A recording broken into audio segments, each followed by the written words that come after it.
Hello guys, today we are discussing computer network part 6.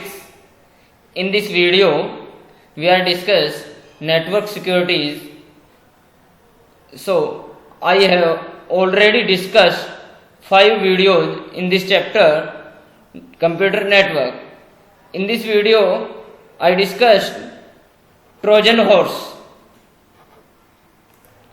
Trojan horse is a type of malicious code or software that looks legitimate but can take control of computer. A Trojan horse is designed to damage, disturb, steal or in general inflict some other harmful action on data or network. यानी देखिए Trojan horse जो हमारे पास है वो क्या करता है, एक पूरे के पूरे कंप्यूटर सिस्टम को कंट्रोल कर लेता है और कंट्रोल करने के बाद में उसमें डैमेज डिस्टर्ब करना स्टार्ट कर देता है। क्लियर। अब हम बात करें टाइप्स ऑफ ट्रोजन हॉर्स की, तो फर्स्ट है backdoor Trojans. Backdoor Trojans allow hackers to remotely access and control a computer often the purpose of uploading, downloading और एग्जीक्यूटिंग फाइल्स एट वेल। यानी देखिए बैकडोर जो ट्रोजन है वो बच्चों यूज होता है हैकर्स के लिए। हैकर्स उसको यूज करते हैं रिमोटली एक्सेस यानी दूर से एक्सेस करने के लिए। क्लियर। कहीं बाहर बैठे हुए कई किलोमीटर दूर के पर्सन इसको एक्सेस करते हैं किसी दूसरे कंप्यूटर पर अपलोडिंग, डाउनलोडिंग और एग्जीक्यूटिंग। क्लियर। इनके लिए नेक्स्ट हम बात करें exploit trojans. These trojans inject a machine with code deliberately designed to take advantage of a weakness inherent to a specific piece of software। यानी एक्सप्लॉइट जो Trojan है वो क्या करता है, इंजेक्ट करता है मशीन को। क्लियर। मशीन के अंदर वो कुछ ना कुछ ऐसा कोई वीकनेस डाल देता है जिससे या इनहेरिट करता है उसको प्रॉपर्टीज को और उनमें क्या करता है कि डिस्टर्ब करना स्टार्ट कर देता है। क्लियर। नेक्स्ट हम बात करें rootkit Trojan. These Trojans are intended to prevent the discovery of malware already infected a system so that it can affect maximum damage। यानी ये जो रूट किट है ये क्या करता है, जो भी आपके पास इन्फेक्टेड सिस्टम है, मान लो ट्रोजन और से इन्फेक्टेड हो गया तो उस सिस्टम को मैक्सिमम डैमेज करता है, यानी सबसे ज्यादा डैमेज कर सकता है। क्लियर। हम अगर बात करें नेक्स्ट ट्रोजन्स की तो banker trojans. This type of Trojan specially target personal information use for banking और अदर ऑनलाइन ट्रांजेक्शंस। यानी बैंकिंग और ऑनलाइन ट्रांजेक्शंस यानी ऑनलाइन बैंकिंग हुआ, आपका नेट बैंकिंग हुआ और मोबाइल बैंकिंग, इनके अंदर जो भी आपकी हैकिंग प्रॉब्लम होती है। क्लियर। इनसे कोई भी जो डेटा है थिफ्ट किया जाता है वो बैंकर ट्रोजन के थ्रू किया जाता है। क्लियर।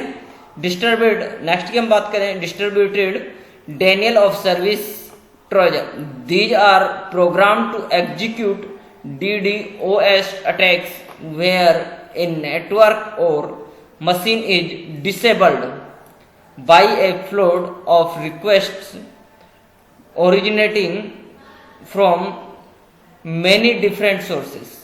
यानी जो आपका DOS है ट्रोजन, ये क्या करता है, कोई भी मशीन जो नेटवर्क से कनेक्टेड है उसे डिसेबल्ड कर देता है या फिर एग्जीक्यूट करता है इसके अटैक्स को। क्लियर। इसके अटैक्स को बढ़ाता है। क्लियर।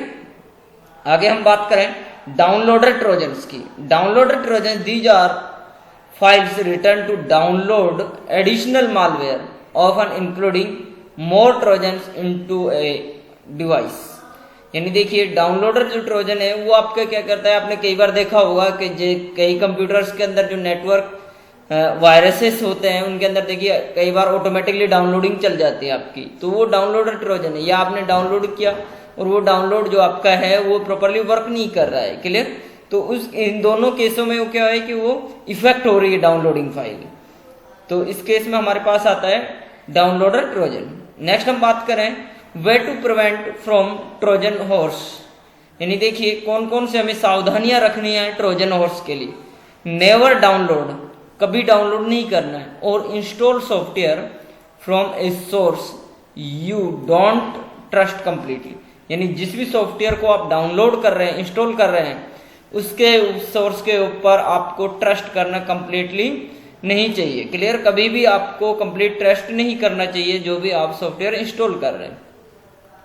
नेक्स्ट देखिए, never open an attachment or run a program sent in an email from someone you don't know, यानी आप जिसको नहीं जानते उसके मेल से कोई भी अटैचमेंट आपके पास आया हुआ है, ना तो उसे आपको ओपन करना है, ना ही उसके अंदर जो भी कोई प्रोग्राम है उसे रन करना है। क्लियर?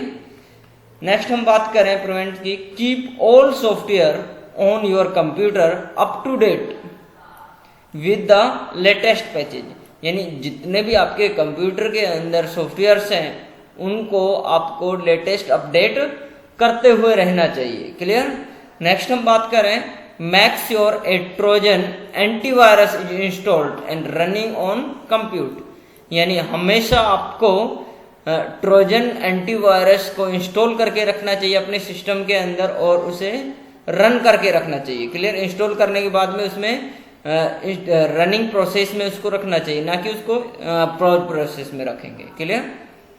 नेक्स्ट हम बात करें नेटवर्क सिक्योरिटी की सेकंड टाइप की, spam is any kind of unwanted unsolicited digital communication that get send out a bulk through email. Spam का देखिए यूज होता है मेनली ईमेल्स के अंदर। ईमेल्स के अंदर आपने देखा होगा कई बार अनवांटेड आपकी ईमेल्स चलती रहती है या अनसोलिटेड डिजिटल कम्युनिकेशन चलता रहता है। जैसे आपने ईमेल खोला, ईमेल के साथ में आपको क्या मिल रहा है, कई बार छोटे छोटे आपको एडवर्टाइजमेंट्स मिलते रहते हैं, that is the spam.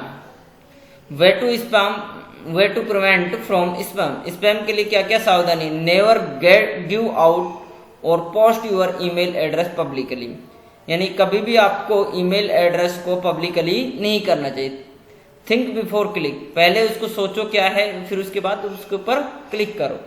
Don't reply to spam message, spam message पर कभी भी आपको रिप्लाई नहीं करना है। Download spam filtering tools and use antivirus software, यानी हमेशा डाउनलोड करना है आपको स्पैम को फिल्टर करते हुए टूल्स को, फिल्टरिंग टूल्स को, और यूज करना है एंटीवायरस सॉफ्टवेयर्स को।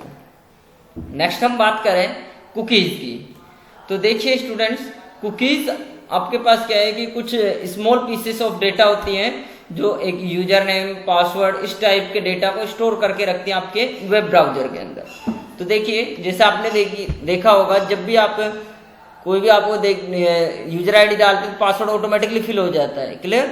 या आपके उसके अंदर ब्राउजर के अंदर ऑलरेडी जो आपने एक बार ओपन कर लिया वो फाइल आपके पास या वो यूजर आईडी पासवर्ड आपके पास ऑटोफिल हो जाता है। तो वो जो ऑटोफिल होता है, वो जो डेटा उससे होता है, वो होता है कुकीज के अंदर। क्लियर? वो जो ऑटो सेव है उसको हम नाम देते हैं cookies.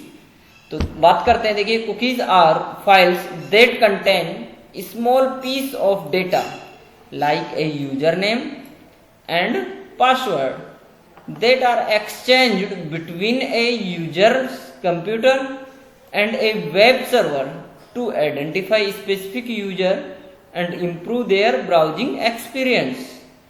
Clear? Shopping sites use cookies to track items user previously viewed, allowing the sites to suggest other goods they might like. यानी देखिए जो भी आपके पास है ये सब आपको क्या करते हैं, ब्राउजर के अंदर देखेंगे तो ब्राउजर के अंदर ऑटोफिल होते रहते हैं। कुकीज का हम बात करें तो देखिए cookies can not infect computers with viruses और malware, although some cyber attacks can hijack cookies and therefore browsing sessions। यानी कुकीज आपकी कभी भी आपके कंप्यूटर सिस्टम को इन्फेक्ट नहीं करती। क्लियर? चाहे वो मालवेयर उसके अंदर हो या ना हो, उसके ऊपर नहीं वो करती। कई बार ऐसा होता है कि आपके कुकीज को ही हाईजैक कर लिया जाए या कुकीज के थ्रू आपका डेटा हाईजैक कर लिया जाए, तो उस केस में आपका डेटा हो सकता है। अब हम बात करें बीवेयर थर्ड पार्टी कुकीज। तो थर्ड पार्टी जो कुकीज है आपकी, lets advertisers, identicals, analyticals, companies track an individuals browsing history across the web on any sites that contain their ads, cookies themselves aren't harmful. यानी third party जो cookies है उसके अंदर आपने देखा होगा कई बार आप वेबसाइट्स ओपन करते हैं तो आपके पास कुकीज आपकी रन होती रहती है, जैसे कई बार ऐड आते रहते हैं। क्लियर? आपके पास वो ऐड आया, आपने वो क्लोज किया, फिर दूसरा ऐड आ गया, फिर वो क्लोज किया, फिर तीसरा ऐड आ गया आपके ब्राउजर के अंदर। तो वो इस टाइप के जो एड्स हैं, क्लियर, वो एड्स आपके क्या है, थर्ड पार्टी कुकीज के अंदर आते हैं। नेक्स्ट हम बात करें प्रोटेक्शन यूजिंग फायरवॉल। फायरवॉल का यूज होता है कि आप एक तरीके से फिल्टरिंग का, क्लियर, फिल्टर करके आपके पास इंफॉर्मेशन को सेंड करना इंटरनेट के थ्रू। देखिए फायरवॉल आर सॉफ्टवेयर प्रोग्राम और हार्डवेयर। फायरवॉल एक क्या है, हार्डवेयर भी है और एक सॉफ्टवेयर भी है। Devices that filter and examine the information coming through your internet connection. जो देखिए फायरवॉल क्या कर रहा है, आपके पास जो इंटरनेट से इंफॉर्मेशन आ रही है, कमिंग हो रही है, उस इंफॉर्मेशन को फिल्टर और एग्जामिन करने का एक पार्ट है, जो उसको हम हार्डवेयर भी कह सकते हैं और सॉफ्टवेयर भी कह सकते हैं। वो दोनों ही डिवाइस, हार्डवेयर और सॉफ्टवेयर प्रोग्राम्स। क्लियर? तो इसका काम क्या है, फिल्टर और एग्जामिन करता है जो भी इंफॉर्मेशन हमारे पास इंटरनेट से आ रही है। क्लियर? ऑल मैसेजेस एंटरिंग और leaving the internet pass through the firewall which examines each messages and block those that do not meet the specified security criteria। यानी देखिए हर एक इंफॉर्मेशन, हर एक मैसेज जो भी आप इंटरनेट के थ्रू पास कर रहे हैं वो आपका पास होगा किसके अंदर, फायरवॉल के अंदर, और फायरवॉल उसको एग्जामिन करने के बाद में आगे पास करेगा। कई बार ऐसा होता है कि देखिए आपने वेब ब्राउजर ओपन किया और आपके पास वो साइट ओपन नहीं हो रही, उसमें सिक्योरिटी अलर्ट्स मांग रहा है आपके पास, फायरवॉल अलाउ, प्राइवेसी अलाउज, ठीक है, और प्राइवेसी आपकी ब्लॉक है। तो प्राइवेसी जैसे अलाउ करेंगे तो ही वो आपकी साइट ओपन हो रही है। तो उस केस में आपके पास क्या है, फायरवॉल वर्क कर रहा है आपके पास। क्लियर? आगे हम बात करें, you need a firewall to protect your confidential information from those data authorised to access it and to protect against malicious users and accidents that originate outside your network। यानी फायरवॉल हमेशा यूज होता है, protect करता है किसको, confidential information of computer and user, and authorise करता है टू एक्सेस किसको, जो भी आपके पास करेक्ट यूजर है उसी को ऑथराइज करेगा, नहीं तो क्या करेगा, नॉट ऑथराइज करेगा, to access and protect against malicious user. Malicious users को आपका क्या करेगा, अनऑथराइज करेगा ये। Clear? One of the most important elements of a firewall is its access control features which distribute.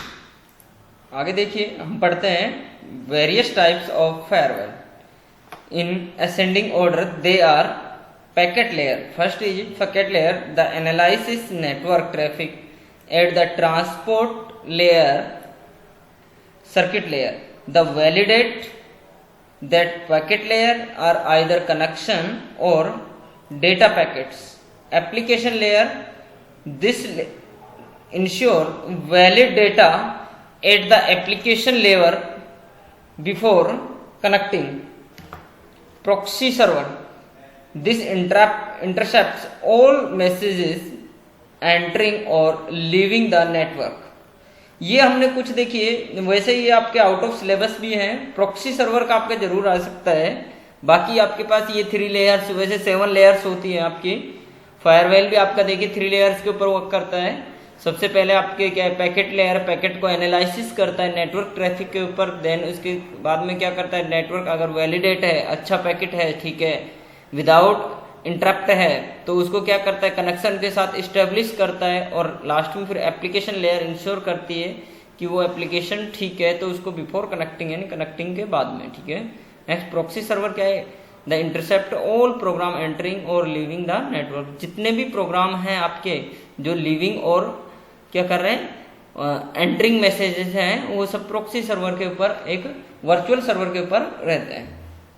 Next हम बात करें what kinds of attacks do firewall protect against, यानी देखिए कौन कौन से काइंड, हाउ व्हाट काइंड, यानी कितने काइंड प्रकार के जो आपके फायरवेल से जो प्रोटेक्ट अगेंस्ट है। जैसे देखिए backdoor access, the firewall prevent cyber criminals for gaining access to your personal information. The issues include but not limited to. First is backdoor access. A backdoor refers to any security holes or bugs that when exploited allow unauthorized control over the program.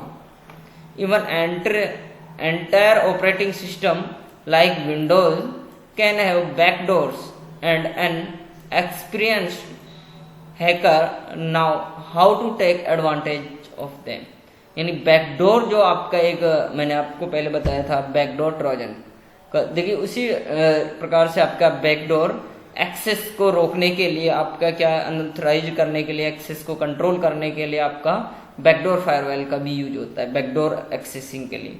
Remote login hijacking, remote logging hijacking, a remote desktop allow you to connect and control your computer from another location over the internet. However, hacker can hijack the login, access your machine and steal your files. इन देखिए remote login पर आप अगर remote login आप कर रहे हैं, मान लीजिए आपने ईमेल ओपन किया, that is the remote login, clear. आपने क्लाउड कंप्यूटिंग लिया, that is the remote login. आप किसी सर्वर के ऊपर आप काम कर रहे हैं, तो अब देखिए उनके ऊपर आपने लॉगिन आईडी पासवर्ड उनको हाईजैकिंग करने के लिए, यानी हैकर उसको हाईजैक ना कर सके, इसके लिए आपका क्या है फायरवेल का यूज होता है। Email abuse, this type of attack targets an individual in which the perpetrator sends thousands of mail to clog the victim's inbox. Spam mail is also popular, and while most is merely annoy, some may contain virtuous viruses and malwares. यानी email पर जो abusive emails होती हैं वो आपके पास thousands of emails आती रहती हैं विक्टिम्स इनबॉक्स के अंदर, स्पैम्स के अंदर, तो उन सभी को भी कंट्रोल आपका फायरवेल करता है, क्लियर। आगे हम बात करें source routing, when data packets are travelling through an online network they are typically passed along by multiple routers before reaching its destination. Some hackers take advantage of this system by making malicious data packs look like they are coming from a trusted source. Many firewalls disable source routing for this reason. यानी देखिए source routing आपकी क्या होती है कि आपने किसी source के ऊपर जाकर ऑनलाइन आप नेटवर्क के ऊपर वर्क कर रहे हैं, ट्रेवलिंग कर रहे हैं, तो उस केस में आपके देखिए मल्टीपल राउटर्स आपके यूज होते हैं, मल्टीपल डेस्टिनेशंस के आप सर्वर्स के ऊपर बैठकर आप काम करते हैं, तो उस केस में हैकर को एडवांटेज होता है कि आपके पास जो आपका डेटा पैक है आप जो भी यूज कर रहे हैं उसको मलिशियस करने के लिए, ठीक है। तो उस केस में आपका देखिए जो फायरवॉल है उसको आपको क्या करेगा, डिसेबल करेगा आपके सोर्स राउटिंग को, क्लियर। तो ये भी आपका एक यूज है जिसका फायरवॉल का। आगे हम बात करें HTTPS, hyper text transfer protocol source secure. ये देखिए बच्चों मैं पहले भी बता चुका था आपको जब मैंने आपको प्रोटोकॉल्स बताया था, HTTP बताया था उस केस में। तो देखिए HTTPS आपका क्या है, एक ये सिक्योर प्रोटोकॉल है, ठीक है। एक तरीके से हम बात करें तो ये एक अपग्रेडेड वर्जन है किसका, HTTP का। Help prevent intruders from tampering with the communications between your websites and your user browsers. It is screamable the messages using the code so that no one in between can read the message. It keeps our information safe from hackers. HTTPS uses the code on a secure socket layer. Clear? Secure socket layer, sometimes called transport layer security, to send the information back and forth. देखिए 3 things to encrypt data. Data के लिए देखिए three thing वो है आपके पास। जो HTTPS है ये बेसिकली यूज होता है सिक्योर सॉकेट लेयर और ट्रांसपोर्ट लेयर सिक्योरिटी के अंदर। देखिए मेनली इसका यूज किया जाता है बैंकिंग साइट्स, आपकी डिफेंस साइट्स, ये जो आपकी कुछ ऐसी साइट्स हैं जिनमें पर्सनल आपका डेटा है वो ज़्यादा रहता है, उन केसेस में आप यूज करते हैं HTTPS को। Clear? The data to be sent encrypted, a unique encryption key, an encryption algorithm, a math function that garbles the data. Asymmetric encryption is used in HTTPS. Asymmetric means we are using two different keys, one to encrypt and one to decrypt. The encryption is now done at TLS, transport socket layer security, rather than SSL, secure socket layers. Next हम बात करें crimes की। ये जो crimes वाला जो आपका video होगा ये मैं नेक्स्ट वीडियो के अंदर बताऊंगा कि कौन कौन से आपके क्राइम्स हैं, क्या क्या उनके ऊपर प्रिवेंशंस हैं, कौन कौन से आपके साइबर फ्लो हैं, ये सब हम वीडियो नंबर 7 के अंदर आपको डिस्कस करने वाला हूँ। ठीक है बच्चों, आज के लिए इतना ही। अगर आपको देखिए आप अपने नोट्स साथ के साथ प्रिपेयर करते चलें, कोई भी प्रॉब्लम हो तो मुझे आप कमेंट करके बताएं, मैसेज करके बताएं। ठीक है, और आप ज़्यादा से ज़्यादा वीडियो को शेयर करें जिससे कि और बच्चे जो भी कंप्यूटर साइंस के बच्चे हैं उनको ज़्यादा से ज़्यादा बेनिफिट्स हो। Thank you very much.